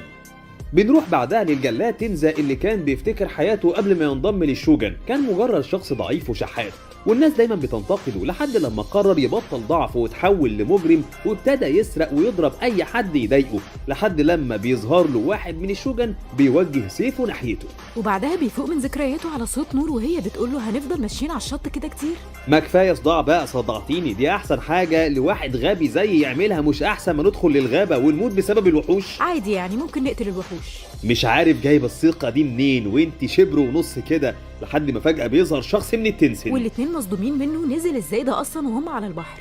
التنسن بيقول لهم صوتكم كان عالي وكمان قتلت السوشن، وفجأة شكله بيتغير للشخص اللي قتل الأخين. فالاتنين بيقرروا يهربوا بكل سرعتهم، بس بيظهر قدامهم فجأة ويا دوبك ايده بتلمس تنزة بيلزقوا في الشجرة. وبعدها كان هيهاجم نور اللي كانت بتتخطى ايديه بكل احترافية بسبب جسمها الصغير، بس التنسن بيروح لها تاني لما بتقف عند تنزة. لكن فجأة تنزة بيقطع وشه بالسيف ويقسمه نصين، لكن بيتصدم لما بيلاقيه متأثرش ووشه اتكون تاني. أول لما أقولك نهرب تجري بسرعة وبيسحب سيفه وبيفضل يقطع فيه كتير لدرجة إن رقبته طارت، وبيقول لها اجري بسرعة، وبيفضلوا يجروا بكل سرعتهم لحد لما بيلاقوه جنبهم برقبته المقطوعة. يخرب بيتك مش بتموت. لحد ما بيظهر فجأة سيف بيقطع رقبته تاني، وبيتضح انه شخص من الشوجن ويبقى معلم تنزة، وبيقول لهم اهربوا بسرعة، والاتنين بيجروا بسرعة وراهم المعلم بيجري بعد ما سحب سيفه. ونور بتسأل تنزة مين ده؟ فبيقول لها ده المعلم شيون، معلمي. ازاي كفيفه بيجري زينا؟ حاسة السمع والشم عنده قوية وبيعتمد عليها. واخيرا بيقفوا بعد جري المسافة طويلة، وتنزة بيعرفهم على بعض وقاعدين يفكروا هيهربوا ازاي من الجزيرة، لحد لما فجأة تنسن كان واقف ورا تنزة ونور، بس شيون بيشيلهم بسرعة وبيقف بعيد، وبيتضح ان التنسن جرحه في رقبته وكان هيقتله. فتنزة ابتدى يهاجم التنسن بالسيف، بس كان بيتخطى كل هجمات تنزة باحترافية، وهو بيقول له لا، ما انا حفظت كل طرق هجومك، بما انك شخص مزعج هقتلك. تنزة بعد عنه وابتدى يفكر هيقتله ازاي، فبيمسك سيفه وبيروح ناحيته بسرعة وابتدى يهاجمه اكتر من مرة وبسرعة شديدة. لكن التنسن قال له قلت لك اتعودت على حركاتك. وفجأة بيوجه ايده ناحية تنزة، وفجأة بيتضح انه جرحه اكتر من مرة في جسمه وجروحه كانت عميقة، وبيقع في الارض وهو مش عارف يتكلم وحاسس ان ايده اتشلت، وكان بيحاول ينطق ويقول لهم اهربوا بس ما كانش عارف ينطق خالص. بس بيقوم تاني وبيبدأ يضرب التنسن بإيده أكتر من مرة، بس التنسن بيوجه إيده ناحيته وبيطلع دم أكتر وبيتضح إنه هيموت. وقتها شيون بياخد نور وبيجري بكل سرعته، وتنزة كان قاعد يضرب في التنسن عشان يعطله لحد ما بيمسك سيفه وبيشقه نصين، بس التنسن بيموته تماما. وشيون كان بيجري بنور اللي كانت قاعدة تعيط وتقوله سبته ليه؟ ما كانش ينفع نهرب ونسيبه يموت، ما كانش ينفع نضحي بيه. فبيقول لها هو اكتر من اخ ليا، بس دي كانت رغبته، لو كنا فضلنا اكتر كنا هنموت زيه، بس انا هنتقم له. وبنرجع بعدها لجابيمارو وفريقه اللي كانوا بيفكروا في اللي في القرية واللي بيحصل لهم. وسنتا بيقول لهم بتوتر انا بحس في القرية كلها بس مفيش شيء منطقي فيها. وساجيري بتلاحظ شروط جابيمارو وبتسأله في ايه؟ لا عادي، سرحت شوية، في حاجة؟ يوزورو قالت له لا سنتا بس قرب يتشل ودماغه تنفجر. فسنتا قال لهم في غموض وتفكير كتير اكبر من عقلي، وبالليل الكل بيكون نايم ما عدا جابيمارو اللي كان بيفكر في كلام سنتا لما قال له الموضوع معقد قوي وفي حاجات كتيره غامضه، والتنسن دول بيحرسوا اكسير الحياه، فمستحيل ندخل هوراي من غير خطه كويسه. وقتها جابيمارو بيمشي وهو مقرر يكمل رحلته لوحده عشان ما عندوش وقت للنوم والتفكير، وبيكمل طريقه في الضلمه والطريق ما كانش واضح قدامه، وهو بيفكر وبيقول احنا وصلنا للقريه بعد ما جينا من الشاطئ وعدينا الغابه، فلو اللي اسمه هوكو ده صادق فكده المفروض ان هوراي قريبه من الطريق ده، لحد لما بيقف فجاه لما بيسمع صوت غريب، والطريق ما كانش واضح بسبب الضباب، بس وقتها بيلاقي الشجر كله شكله غريب وكان بيغني اغنيه اغرب، بس مع ذلك بيقول مفيش وقت للتفكير، لازم الاقي الاكسير. وبيكمل طريقه وهو بيفتكر كلام هوكو لما قال لهم ان مدينه هوراي جميله دايما على عكس هوجو وايشو اللي مليانه دخان، لحد لما بيقف فجاه قدام باب احمر ضخم، فبيقول معقول ده شينسينكيو الحقيقيه، بس الواضح ان الباب ده من صنع البشر، لو المكان ده هوراي فكده الاكسير جوه، وبيقرب من الباب عشان يفتحه، لحد ما فجأة بيلاقي التنسن وراه في جابيمارو بيبصله بصدمة وهو حاسس ان شكله غريب ومستحيل يكون انسان، فبيقول له انت مين؟ وقتها التنسن بيقعد في الارض بملل وبيقول له انتوا مش راضيين تخلصوا ليه؟ زهقتوني. بقولك يا اسطى بدل الاكشن ايه رايك تمشي من المكان؟ اصلي قتلت منك كتير النهارده. انتم اللي بتحولوا البشر لاكسير؟ وقتها تنسن بيبص له شويه كده وبعدها بيجري ناحيته، وكذلك جابيمارو اللي ابتدى يضرب فيه وكسر له دراعه ولف له رقبته، بس تنسن اتجدد تاني وابتدى يهاجمه. بس جابيمارو راح ناحيته تاني وابتدى يضرب في رقبته أكتر من مرة، واستخدم اللهب النسكي وحرقه تماما. ولسه هيبص للباب لقى ظهر تاني من النار وهو متفحم تماما وبيضربه في بطنه، فضل يضرب فيه وبعدها قال اديني قتلت واحد تاني. بس جابيمارو بيقف وبيقول له هو سؤال متأخر بس معلش في الكلام، هو انت تنسن؟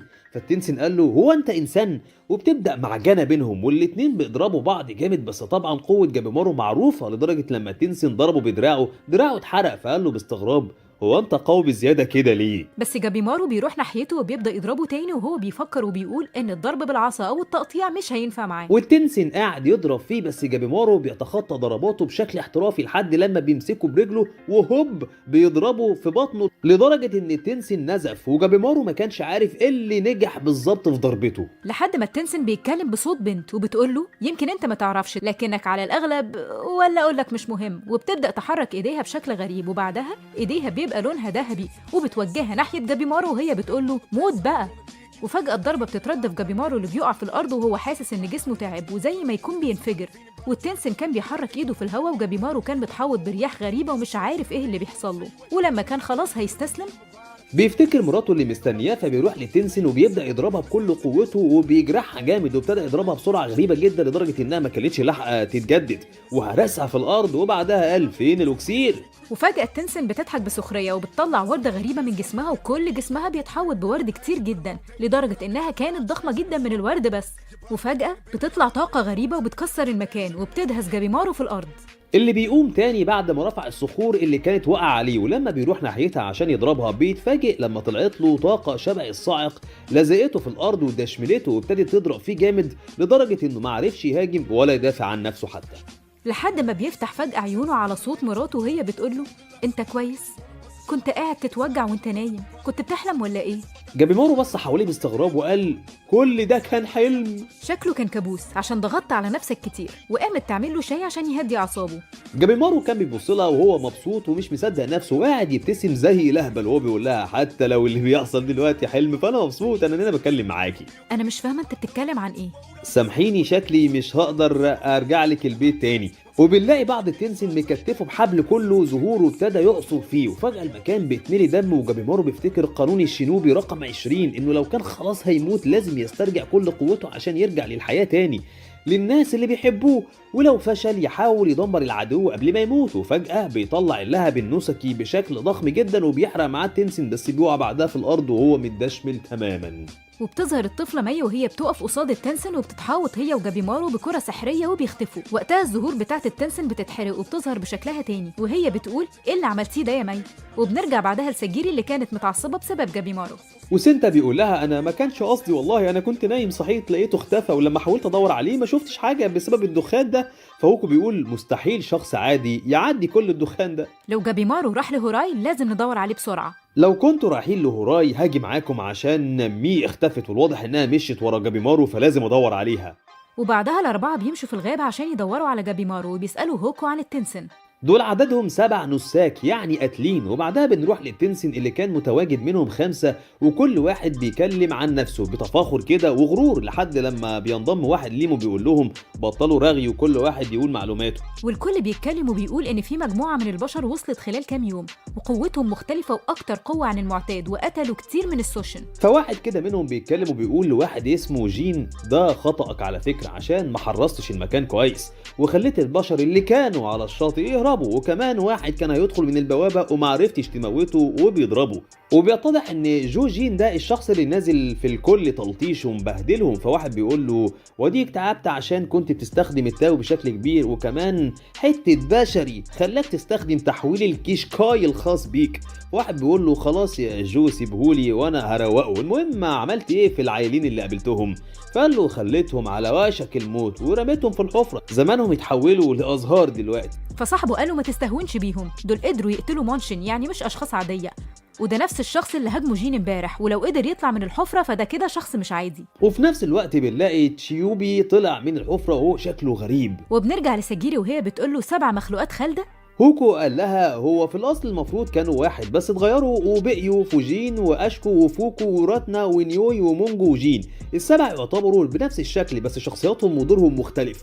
والقرية زمان كانوا أشخاص عادية لكن في الآخر اتحولوا لشجر، وبيوصلوا بعدها للمكان اللي عدى منه جابيمارو اللي كان كله أشجار. كل اللي في القرية زي فوكو كانوا أشخاص عادية بس قبل ما بيموتوا بيتحولوا لأشجار، وبيقرب من شجرة كده وبيقول لهم دي بنتي أول متحولة في عائلتي.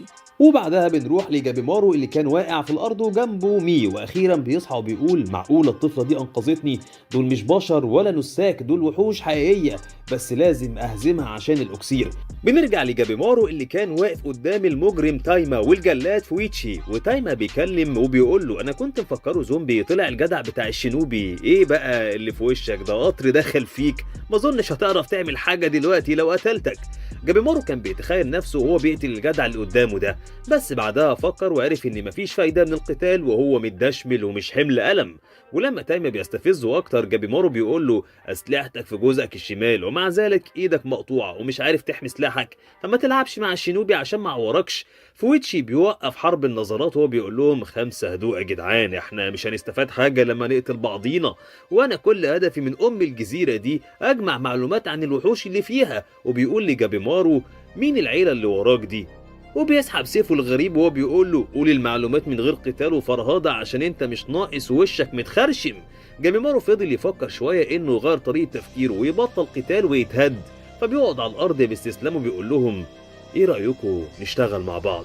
تايما بيسحب سيفه وبيهاجم بيه جابيمارو اللي مش بيتحرك من مكانه، فتايما قال له ماشي كده، اتاكدت انك مش بتخدعنا بس خيبت ظني، كنت مفكرك مقاتل قوي طلعت عيل خرع. وفويتشي بيقول عايز اعرف اللي دشمل وشك كده، وجابيمارو ابتدى يحكي لهم عن التنسن واللي حصل له منهم، والاتنين اتصدموا واترعبوا وقالوا له تنسن مين يا عم؟ وازاي مش بيموت يعني بعد ما يتقطع ولا يتحرق؟ جابيمارو قال لهم ما اعرفش تفاصيل، المهم ليا اخد العفو عشان اروح لمراتي فساعدوني بقى. وتايما قال له وانا موافق طالما هنوصل لهوراي ونقتل التنسن، وفي الاخر انا كده كده مش مهتم بالعفو، انا هشرب الاكسير عشان ابقى خالد، عايز ابقى مشهور كده والكل بيخاف مني. وفويتشي قال له وانا موافق عشان اشرح التنسن واعرف مخلوقين ازاي، والتلاتة بيتفقوا. لحد ما فجأة مي بتصحى بشكل غريب جدا، كانت نايمة وهي طفلة ودلوقتي بقت بنت كبيرة، وابتدت تنطق اسم جابيمارو بعد ما كانت خارصة أساسا. وجابيمارو اول لما سمعها بتنطق اسمه جري ناحيتها بسرعه وهو بيقول لها قولي الاكسير فين بسرعه قبل ما تخرسي تاني، بس لما بيلاحظ خوفها بيعتذر وبيشكرها على انقاذها وبيسالها عن قوتها الغريبه. وبعدها بنروح لساجيري وفريقها واللي كانوا بيتكلموا بيقولوا ان الجزيره دي مستحيل تبقى هي جزيره شينسانكيو، وعلى كلام هوكو اللي قال ان التنسن مهمتهم يقتلوا اي حد هيقرب من هوراي، والواضح انه شيء تاني معمول من صنع البشر. ومصطلح هوراي وإيشو وكمان اسم التنسن دي كلها أسماء وعبارات وحاجات كتير غريبة وبتشوش العقل، وأهمهم مورو ماكيا، ده كان مؤسس نظام بشري جديد وكل هدفه ينتقم من الشوجن، فاعتقد إنه هو اللي عمل الجزيرة الغريبة دي. وأكيد الجزيرة دي ليها حاكم، مش معقول كلهم وحوش بس، لازم نلاقي الإكسير ونهرب بأسرع وقت. وبعدها يوزورو بتقول لهم إن ممكن جابيمارو ومي يكونوا ماتوا أساساً، بس ساجيري بتقول لها لأ، متأكدة إنه عايش، مستحيل يموت بسهولة ويستسلم علشان مراته. وبعدها بنرجع لجابيمارو اللي كان لسه بيسأل مي عن التنسن وإزاي يهزمهم. وقتها مي ابتدت تتكلم بشكل غريب وغامض وهي بتقوله تاو. تاو ده اسم القوة اللي هتهزمهم يعني؟ اتكلمت وهي بتحرك ايديها بشكل غريب وكلام أغرب وبتقوله أيوة تاو قوي وضعيف، عقل وجسد قوي وضعيف، تاندن بيلف ومخيف. أنا مش فاهم حاجة من الطلاسم اللي بتقوليها دي.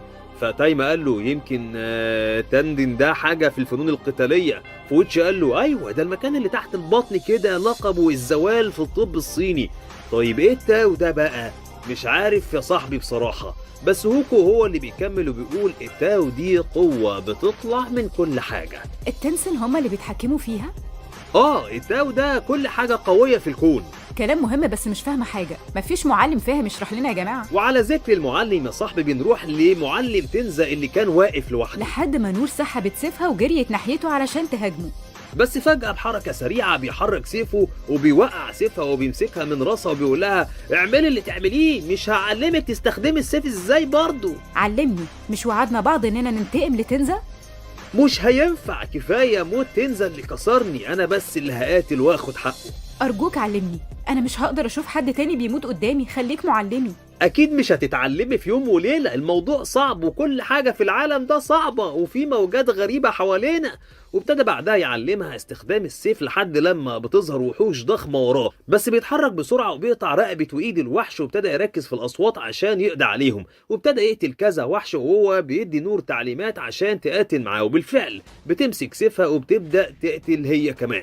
وبنروح لجابيمارو اللي هو كمان بيظهر له هو واللي معاه وحوش كتيره، وتايما اتحرك ناحيتهم عشان يقتل الوحوش، وبضربه واحده قتل كل اللي قصاده. وهو بيقول لو التاو طريقه قتل التنسين فافضل طريقه نتعلمها في المعركه، وقدامنا وحوش كتيره نتعلم عليها. وبعدها بيشيل مي على كتفه وهو بيقول لها علميني قوه التاو، بس كل شويه عدد الوحوش بيزيد وبيلفت نظر جابيمارو وحش ضخم جاي وراهم.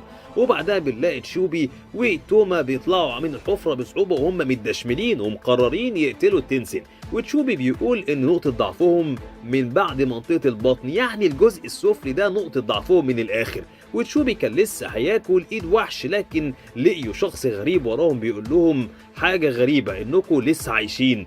توما بيقول له انت مين؟ بس تشوبي قال له مش مهم، ده وحش وهنقتله. فالوحش قال له لا انا مش جاي في شر، ده تحقيق بسيط بامر من التنسين وزملائي بيستكشفوا باقي البشر اللي على الجزيره، وحوش الدوشي ودول الدراع اليمين للتنسين، فبهدوء كده ارجعوا له الحفره وتحولوا لتان. تشوبي بيروح عشان يضربه برجله، بس الدوشي ضربه بايده دشمله، بس تشوبي مسك دراع الوحش بسرعه وحاول يكسرها له لحد لما بينجح في ده. فالوحش بيقول له لو مش هتيجوا بالذوق والادب نجيبكم بقله الادب عادي جدا. وبيظهر من وراه وحوش كتيره جدا، بس توما بيتعامل معاهم بعد امر اخوه وبيشرحهم بالسيف. وتشوبي ابتدى يهاجم الدوشي اللي كان بيتفادى ضرباته وبيدرس كل تحركاته ومعجب بقوته، بس بيقول له انه مش عارف يستخدم التاو بشكل صحيح. وفجأة الدوشي بيضرب تشوبي ضربة جامدة وقعته في الارض والدم انتشر حواليه، وتوما اتصدم وفضل يصرخ باسمه. بس قبل ما دوشي يلمسه عشان يرميه في الحفرة، تشوبي بيفتح عينه فجأة كده وبيغرز ايده في وش دوشي اللي بيستغرب ان تشوبي جلده خف زي التنسن، فبيقرر يقتله لما عرف انه شخص خطير. وبتبدأ حرب كبيرة بينهم، وتشوبي كان قوته غريبة وجلده وجروحه بتتجدد، وهو نفسه مستغرب من اللي بيحصل ده، بس بيفتكر كل اللي مر بيه هو واخوه وازاي فقد عينه لما كان بيتخانق مع قطاع طرق مفكرينهم عيال ضعيفة. وقتها مسك السكينة وغرزها في عينه عشان شكله يبقى خطير ومجرم. وبعدها بيروح ناحية الدوشي وبيهاجمه من تحت بطنه، والدم بينتشر في المكان وهو بيقول له واخيرا عرفت سركم.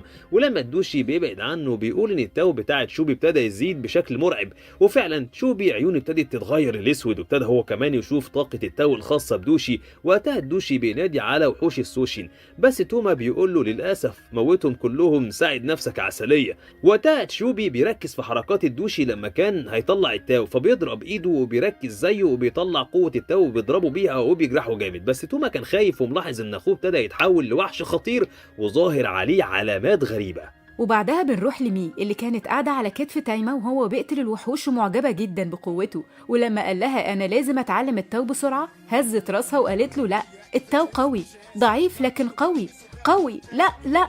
وكل لما يقتل وحوش تفضل تردد كلامها الغريب ده.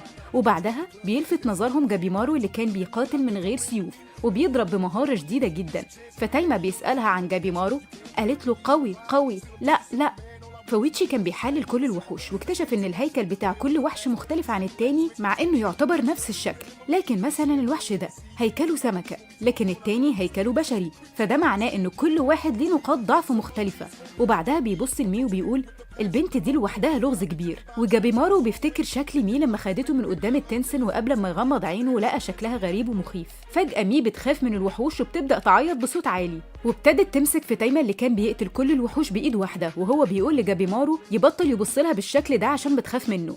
والاتنين كانوا بيقتلوا في الوحوش لحد ما الزعيم بيهاجم تايمة وبيخطف مي، فبيقعدها على الأرض وهو بيقول لها إنه مبسوط جدا لما شافها، وإن عدى قرون طويلة من وقت لما مي اتطردت من القصر واختفت من هوراي كلها، ومعرفوش يدوروا عليها بسبب شخص اسمه رين. وبعدها بيطلب منها إنها ترجع معاه علشان محتاجين مساعدتها.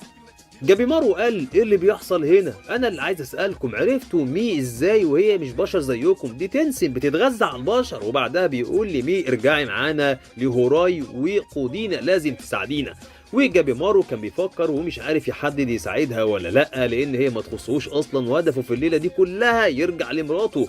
لحد لما مي بتبص له وهي بتعيط، وقتها بيقف قصادها بحماية صريحة ليها. بس الوحش قال له أنت عايز تساعدها ليه كده؟ هتأذي نفسك في شيء ما يخصكش أصلا. جابيمارو قال له هو أنت عندك حق، وفعلا مش هستفاد حاجة لما أساعدها، بس أنا مش عايزها تعيط تاني عشان صوتها مزعج.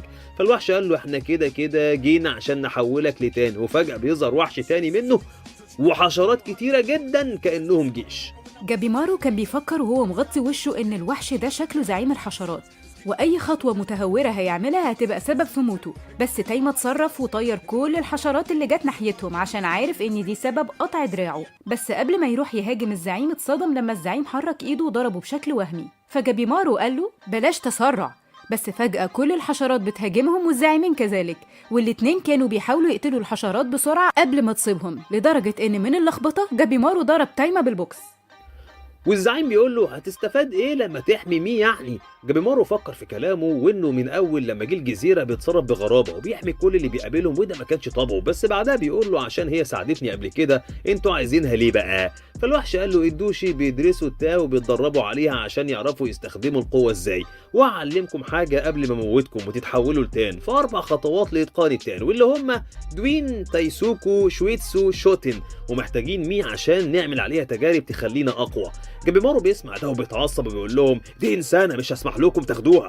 فالوحشين بيطلعوا حشرات وفراشات كتيرة عشان يقتلوا جابيمارو اللي طلع اللهب النسكي وهو بيفكر يهزمهم ازاي. وتايما كان بيهاجم الفراشات، بس فجأة بيحس بالدوران وبيقول شكلي شميت ريحة الفراشات. وجابيمارو كان بيحاول يحرق الوحوش اللي كل شوية تتجدد، ولما بيلاقي ان الفراشات معطلاهم بيطلع اللهب من بقه وبيحرقهم، وهو ابتدى يحس بالتاو وكان بيتمنى يقدر يفهم كلام مي اللي كان هيساعده كتير. ففويتشي بيقول له عشان تقدر تستخدم قوة التاو لازم تبقى قوي وضعيف في نفس الوقت، ومي بتقرب منه وبتلمس جابيمارو. وفويتشي بيقول له هتحس بالتاو اول لما مي تلمسك، وفعلا بيحس بحاجه غريبه لكن مش بيعرف يستخدمها. ففويتشي قال له محتاج تدريب ووقت، لازم تضعف عقلك وتبطل تفكير. فجابيمارو قال له اضعف عقلي في معركه زي دي؟ مي كانت لسه ماسكه ايده، وفويتشي بيقول له لازم عشان تستخدم التاو تجمع ما بين القوه والضعف. ومي ابتدت تقول قوي ثمرة الضعيف، قوي بذرة القوي. فجابيمارو بيفتكر كلام ساجيري لما ضعف قدامها وقالت له الضعف ده قمة القوة، وفعلا في طاقة بتطلع من ايده تقريبا كده فهم قصدهم، وبيروح يكمل قتال. ومي بتقول تاو جابيمارو كبير، وبيروح ناحية الوحش وبيبدأ يتفادى ضرباته بسهولة، والباقيين مصدومين انه قدر يفهم من مجرد شرح. بس ده شيء متوقع من مقاتل الشينوبي اللي بيقدروا يستخدموا قدرات خاصة وقوية بأقل مجهود، وممكن ما يكونش يعرف مصطلح التاو، بس مجرد فهمه كافي انه يستخدمه لان دي طبيعة جابيمارو الأجوف. وبنروح لجابيمارو اللي كان مركز جامد وبيمشي ببطء وتركيز، وقدر يحدد قوة الوحش والتاو الخاصة بيه، وكمان كان حاسس بكل حاجة حواليه، وهو مستغرب من ده لأنه ما اتعلمش أي حاجة من دي في إيوا جاكوري. ودلوقتي حاسس بمشاعر غريبة حواليه ممزوجة بالضعف والقوة، وبيوصف إحساسه إنه زي الموج، مرة قاسي ومرة رقيق، وإنه أخيرا فهم قوة ساجيري إزاي بتبقى ضعيفة أغلب الوقت وفجأة تتحول لشخصية قوية. بعدها بيحط إيده بهدوء على إيد الوحش وبيكسرها تماما بسبب التاو، وبيفضل ينط لحد لما بيوصل لزعيمهم اللي بيقول ان جابيمارو اقوى من التنسن.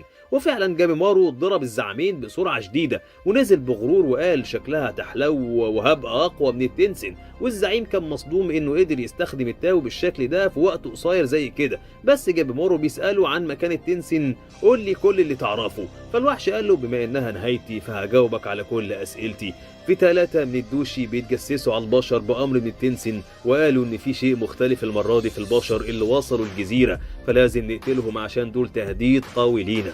وهو بيتكلم بيحرك ايده بإشارة معينة وعدد كبير من الحشرات بيتهاجمهم، بس جابيمارو بيستوعب بسرعة وبيحمي تايما اللي ظهر وراه جبل كبير من الحشرات، وبيروح يقضي على الحشرات، وتايما بيشق الزعيم نصين. وفي نفس الوقت ساجيري واللي معاها بيوصلوا الهوراي اللي كان شكلها جميل ومعمولة باللون الذهبي، وأول لما بيدخلوا بيظهر شخص من التنسن بيعمل حركة معينة بإيده بيطير راس هوكو بشكل مفاجئ. وبعدها بيقول لهم انتوا أول بشر توصل للقصر من 1000 سنة. ولما الكل بيخاف يزورو بتحاول تهرب من المكان، بس التنسن بيجري وراها وبيمسكها، وهو بيقول لها لسه مش هقتلك دلوقتي. وقتها ساجيري بتسحب سيفها وهي بتقول سيبها، وهوكو بيقول لهم ده التنسن روح الفاونيا اسمه جوكون ملك هوراي، وسنتا بيقول له انت لسه عايش. فجوكون قال له ما تقلقش الضربة دي مش هتموته، دلوقتي هو هيتحول لشجرة حقيقية ويموت، ودي أشجار وهمية بنعملها عشان نحافظ على جزيرتنا اللي بنعمل فيها تجارب على البشر. وفجأة بيظهر من وراه بشر متحولين وبيكتفوا يوزورو، وجوكون بيقعد على واحد منهم وبيقول دول كانوا بشر وماتوا وتحولوا لتان. فسنتا قال له تان قصدك اكسير الحياه يعني؟ فالتنسن قال له اكسير ايه؟ دي كدبه عاملينها كده نستدرج بيها البشر عشان نقتلهم، لكن ولا في اكسير حياه ولا حاجه هنا غير الموت. ساجيري اتصدمت وخافت على اللي هيحصل لجابيمارو بعد ما طلع مفيش اكسير وهيتعدم. فجأة يوزورو بتهرب من اللي مكتفينها وبتسحب سيفها وبتهاجم التنسن وبتطير رقبته، وبيهربوا بس بيلاقوه اتجدد تاني وعمل حركة بصباعه كده ووقع على يوزورو سائل اخضر بيحرق الجسم، بس يوزورو اتخطته في اخر لحظة. وسنتا بيروح ناحيته وبيقول له سيب البنات يمشوا واقتلنا انا. فسنتا قال له كلكم هتموتوا بس هلعب شويه مع البت بتاعت الشينوبي دي واعلمها تستخدم التاو. وبيضرب ساجيري وبيرميها بعيد، بس سنتا بيقطع دراعاته ورجليه، ويوزورو بتربطه بخيوط كده وبتفضل تقطع فيه بس بيتجدد تاني. والاتنين قعدوا يهاجموا فيه بالتقطيع والخيوط لحد لما بيضربهم بيقول لهم مرحبا بكم في هوراي. وساجيري بتقوم بصعوبة وهي بتسأل هوكو عن نقطة التنسن وازاي تقتله، وبعدها بتطلع وبتبدأ تهاجم التنسن اللي بيقول لها انت عندك قوة عادية من التاو، بس بتروح ناحيته وبتضرب السيف في بطنه بمعلومات بتاخدها من هوكو اللي كان بيوجهها. بس التنسن بيتجدد تاني وهو بيقول لها حركاتك بطيئة ومش بتأثر فهتجدد بسهولة. بس ساجيري بتركز وبتستخدم التاو بتاعتها بتركيز وبتضربه بالسيف وبتجرح وشه، وبيتضح انها نجحت لما وشه ما اتجددش. وبعدها ساجيري بتقول انها حاسة بقوته لانها نفس الهالة اللي بيطلعها جابيمارو قبل القتال، وكذلك العملاق روكو، فواضح ان التلاتة نفس القوة. وبعدها بتسحب سيفها وهي بتقول هتعامل معاه. والتنسن بيقول ان قوة ساجيري ابتدت تكبر بس لازم يقتلها، بس سنتا بيقول لساجيري عدونا قوي احنا التلاتة لازم نقتله مع بعض. وفجأة التنسن بيختفي وبيظهر قدام ساجيري وكان هيقتلها، بس يوزورو بتتصرف بسرعة وبتربطه بالخيوط بتاعتها وبتقول لساجيري اقتلي بسرعة. وساجيري كانت بتتنفس بهدوء وبتحاول تركز، بس التنسن بينفخ في وشها يطيرها وبيقول للوحوش يقتلوا يوزورو. وأول لما الوحوش بتطير عليها سنتا بيدخل بسرعة وبيقتلهم، لكن التنسن بيقطع دراعه عشان يفك الخيوط وبيضربهم بالتاو، بس يوزورو بتتخطى ضربته هي وسنتا. وساجيري بتبدأ تهاجمه والتلاتة ابتدوا يقطعوا فيه، وقبل ما ساجيري تقتله بيطير للسما بسرعة وبيتكون تاني وبيبدأ يرمي عليهم أسهم لحد ما سنتا بيتصاب. وساجيري ابتدت تنزف من مناخيرها وهي حاسة بدوخة غريبة، لكن يوزورو بتقول لها ما ينفعش نستسلم دلوقتي، قربنا نهزمه خلاص، انا هربطهولك واقتليه. وبتبدأ ترمي عليه خيوط بس بيرمي عليها الأسهم السحرية والاتنين بيتعوروا، بس يوزورو بتقوله مش هسمح لك تموتني بسهولة. وابتدت تشد الخيوط وترميه على الأرض وبتنادي على ساجيري علشان تقتله. ولما بيحاول يهرب سنتا بيضرب السيف في صدره، ساجيري بتروح بسرعة وبتشقه نصين وبيقع في الأرض وحواليه بركة دم. والكل كان بيفكر في اللي حصل لهم وازاي بعد المخاطرات دي كلها والقتالات اللي حصلت طلع مفيش إكسير حياة، بس بعدها بيقعدوا يرتاحوا شوية. وبعدها بنرجع لجابيمارو اللي كان قضى على الوحوش وابتدى يحس بالتاو، وبيروح يشكر مي على إنقاذها لحياته لحد لما فجأة بيطلع دم كتير من مناخيره وبيغمى عليه. وبنرجع لساجيري وفريقها اللي لقوا زهور كتيرة ظهرت فجأة، وبيتضح إنه التنسن وبيهاجم يوزورو بزهرة سامة، لكن تنسا بيتصاب مكانها وهو بيفكر في حياته ويوزورو اللي ظهرت وغيرتها.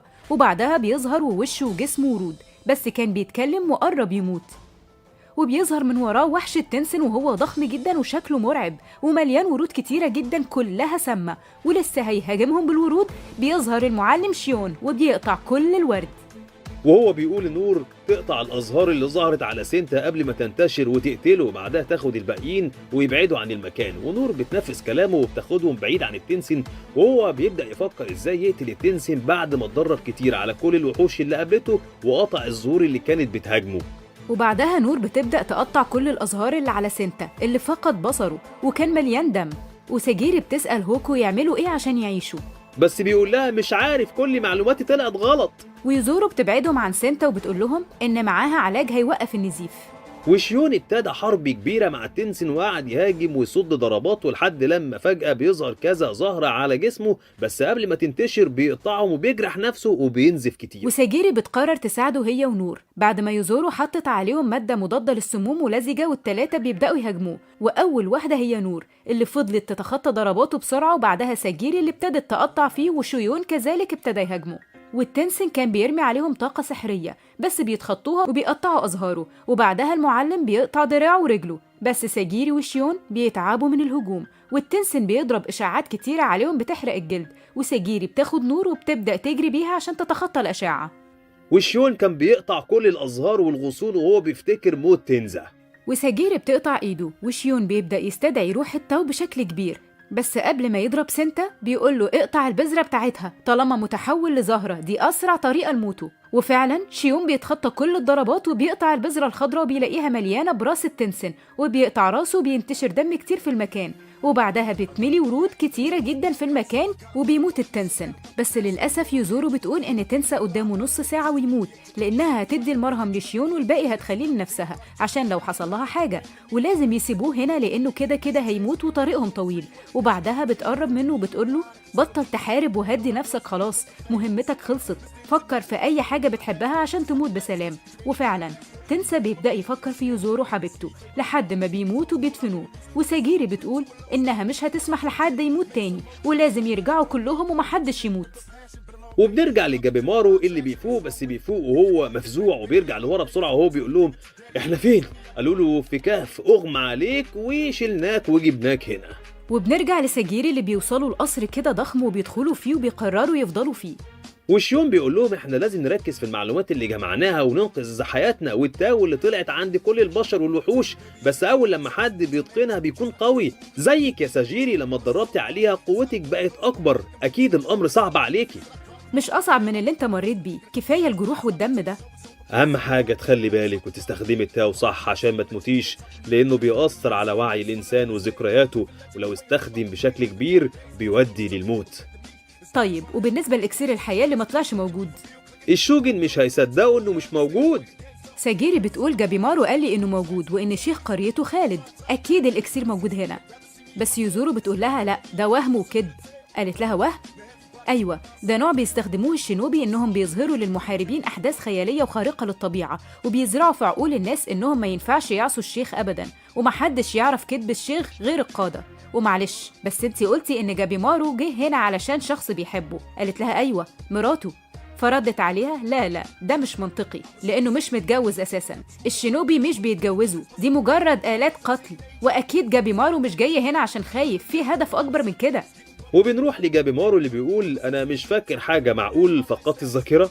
ويزورو بتقول مرات جابيمارو مش موجودة أصلا، دي من وحي خياله لأن ما قالش اسمها حتى ولا شكلها وما فيش أي معلومات عنها. وجابيمارو بيقول انا جيت هنا ازاي ومين دول؟ انا جابيمارو الاجوى فاعظم نينجا في ايوا جاكوري، لازم اهرب من العيال دي. مي قالت له جابيمارو انت كويس؟ ايوه كويس. بس لما بتركز في التاو بتاعته بتلاقي راسه مش موجودة وشكله غريب، فبتبصله بخوف ورعب. وبنرجع لساجيري اللي كانت بتفكر في صحابها اللي ماتوا في الجزيرة كلهم خلال 3 أيام بس. كمان جابيمارو يا ترى بيعمل ايه دلوقتي طالما كل حياته طلعت وهم؟